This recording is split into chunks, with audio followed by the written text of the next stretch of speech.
Oh hello there fellow LEGO addicts and welcome to a Lord of the Rings themed review.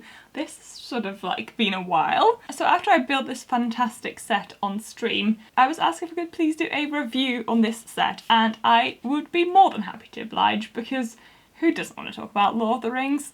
LEGO, it's just one of my passions. So here we are, Bag End, set 79003, An Unexpected Gathering. It is fantastic. First 3 points I need to mention. It's bigger than I thought, it doesn't feel as empty as I thought it would, and also the figures are fantastic. So let's dive straight in, shall we? Now Bag End is obviously a very iconic scene and very iconic building. So this set used to retail for £60 back in the time that it was out. I think that was around 2013 to 2015. But I might be slightly wrong with that. It's a fantastic looking set. It is very brightly coloured, unlike quite a lot of the lines that more AFOLs are into. There is a lot of very bright colours in this, which is a really nice touch and actually makes it feel really alive and really contrasting to some of the darker themes that we get later on in this line. Now obviously this is retired and has been retired for a long time. It's also part of the Lord of the Rings LEGO line, so it's going up in value like nothing else because a lot of people want this, so it's very collectible. I mean, I have to say it's very stunning. I totally see why this line is so popular, but that does make it harder to acquire for a good price.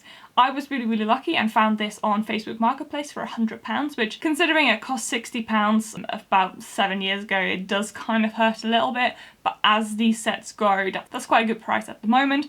When I purchased it, I knew it wasn't entirely complete. It ended up missing 2 of these leaf pieces that I've replaced because I had them anyway, and 1 bush that used to sit here next to the carrot barrel. So actually some things that I actually had anyway, so the only thing that currently isn't here is the bush that would usually sit on the corner here, but that's obviously something that we can probably look past. The figures were all there, all their accessories were there. There was actually a few extra pieces that I didn't actually need. So all in all, super fantastic set, and it was in fantastic condition, so I was super lucky. So the base of this set is made up of individual plates that you put together and kind of like fuse together with various building techniques.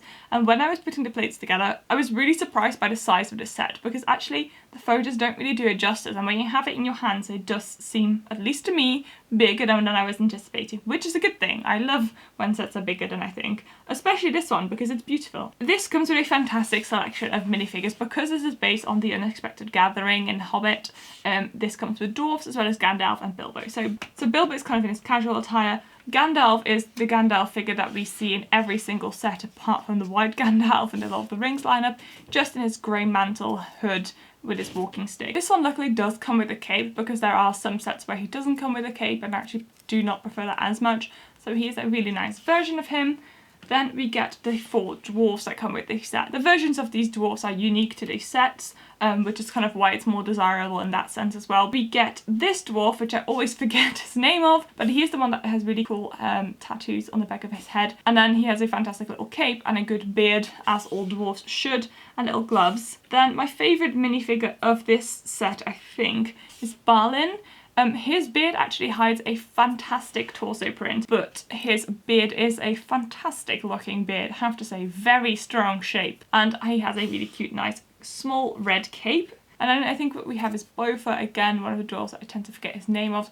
His hairpiece is fantastic. I love his hat, it's just so much fun. And the moulding on that I think is perfect. It is not like hard plastic, it's slightly softer as you would expect with kind of this shape of hair, but it's really great, and I like his printing as well. And then one of the super unique minifigs that we get in this set is Bomba, because he has a fat belly that is achieved by attaching a belly piece to his beard, which I think is a really great way of doing that. It does kind of not seem very real just because obviously his arms are still the same size and the back of him is still the same size, so it doesn't quite work, but I appreciate the effort, to be honest, and I think the colours that they used for him are fantastic. So he is fantastic looking as well. So as I said, those are the unique figures that come with this set, and therefore the value is going up so much as well because all of the Lord of the Rings minifigures are experiencing a massive boom in value. Now the set itself obviously was designed and built in a different era of LEGO. Back in the day, I think there was just slightly less detail in a lot of these things, and there was slightly less focus on sort of the adult fans of LEGO. But overall, I think the building techniques in this set were really fun. There are some stickers, so if you're buying this secondhand, you do need to be aware that there are stickered pieces in this set, so make sure that you know what the quality of them are before you're buying this. Whomever has attached them before you better have done a good job, because otherwise you're going to find it very difficult to replace them, and they will also probably be very costly. Now, when we turn this around, we have a beautiful little hole. Very comfortable indeed. I think this probably has always been my least favourite bit of the set. I always found that the interior, especially in pictures, looked really lacking, and my main area of concern was the back of the front door, which, because they chose tan, seems to be really clashing with the rest of the building. Like, it just stands out so much that it doesn't seem finished. However, it's okay. It's fine. I will let you go. It is what it is. They did choose to put a few tiles behind the door there, just to kind of give it a little bit more of a finished look, and it does look very nice if you open the door for there to be some tiles. We have a laden table, because of course the dwarves are only here to eat all of Bilbo's food. Some maps, which are beautifully stick-up pieces as well, and I really love the detail that they put into the set. Honestly, these maps are some of my favourite things. However, they are part of this set in a corner where evidently there aren't really any details, so I feel like they just randomly put some stuff on the floor just to make sure that it doesn't feel empty, because there's a chest which should also have a spade in it, which is a very random choice. Unless I'm missing a huge reference. If so, again, put it in the comments. Then there's also the book that Bilbo is writing, the red book, which is really beautiful. Actually, the stickers for that are fantastic, and the way that you have it lying on that stand, it's actually really secure because it doesn't really move, which I really appreciate, because especially these old designs of books are quite prone to falling off wherever you need to put them. So that's a really beautiful design as well, with a little writing feather next to it. And then there is this sort of like area here full of like shelves where I'm sure Bilbo would have been keeping all his food before the dwarves ate all of it. So in general, I was always very concerned about the interior of the set. I always felt like it was lacking. It didn't really feel like a cozy hobbit hole, and it felt really empty. But actually, having seen it in real life and having built it, it doesn't feel as empty as some of the photos make it look. So that's a really big positive for me, because I was always really concerned about that. And actually, I am still planning on mocking this, because I kind of want to tile the floor and kind of add a little bit more homeliness to this. But it definitely isn't bad, and I am really pleasantly surprised by that, because I was concerned. And that's something that's kind of meant that I've always ranked it a little bit lower on my wanted lists. But if I'd actually seen it in person, I possibly would have ranked it higher, just because actually in person this still feels really cozy and lovely. You may have been wondering why I was discussing the minifigures in the interior first and not the obvious outside.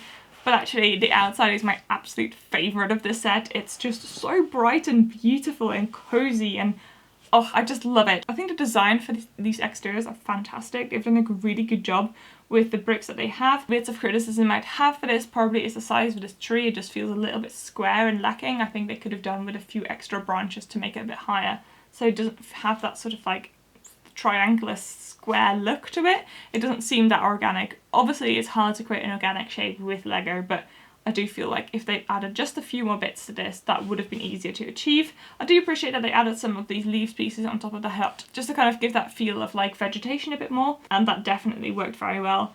And then we also have some lovely, like a little veg patch on the side, as well as some cute flowers and a little barrel full of food, which all of these things like hark back to just hobbit life and that touch of nature.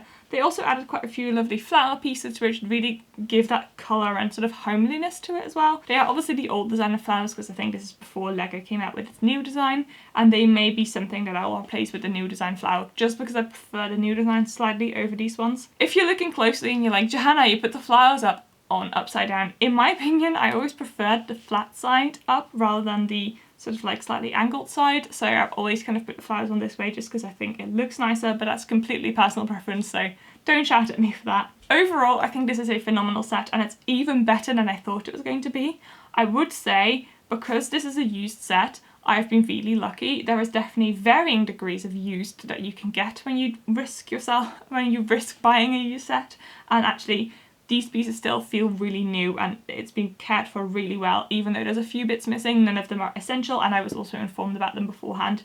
So actually for £100 I think I kind of scored the jackpot, because this, as well as the instructions I got with them, were in really great condition. But if you want to get this new in box, you are definitely going to have to be dishing out quite a bit more, possibly 150 upwards, because this and all the other Lord of the Rings sets unfortunately are just like booming in value and just going up and up and up, which is really unfortunate, because there is a reason I just don't have that many Lord of the Rings set yet, because I find it hard to justify the prices they go for. And the one Lord of the Rings set that I want most of all, which is the Tower of Orthanc, is going for like 350 upwards, and that's just a crazy amount of money, especially as that money buys a whole new Diagon Alley. So maybe one day I'll get more. I'm a massive bargain hunter, so if I come across any more Lego sets for Lord of the Rings in my area, I'll probably go and scoop them out and find out if I want them. Now let me know if you're into Lord of the Rings as well, what sets you're really looking forward to. Lord of the Rings just has a soft spot in my heart, and I think this is such a fantastic thing. Let me know what you think of this set. Have you got any other sets? Thank you so very much for giving me your time. Don't forget to like and subscribe for more chatty reviews, as well as me spending money on Lego and other stuff. Thank you so very much to my members. Honestly, I appreciate you so much. This wouldn't be possible without you. And a special thanks to my luxury high tea members. I really appreciate you guys. I'll put your names on the screen as a little thank you because you rock. I hope you all have a fantastic rest of your day. I hope this was in any way useful, and I will see you all very soon. Goodbye. Hello. Why is it always warm in this room when I'm trying to film? I don't get it. Why is it always warm in this room when I try to film?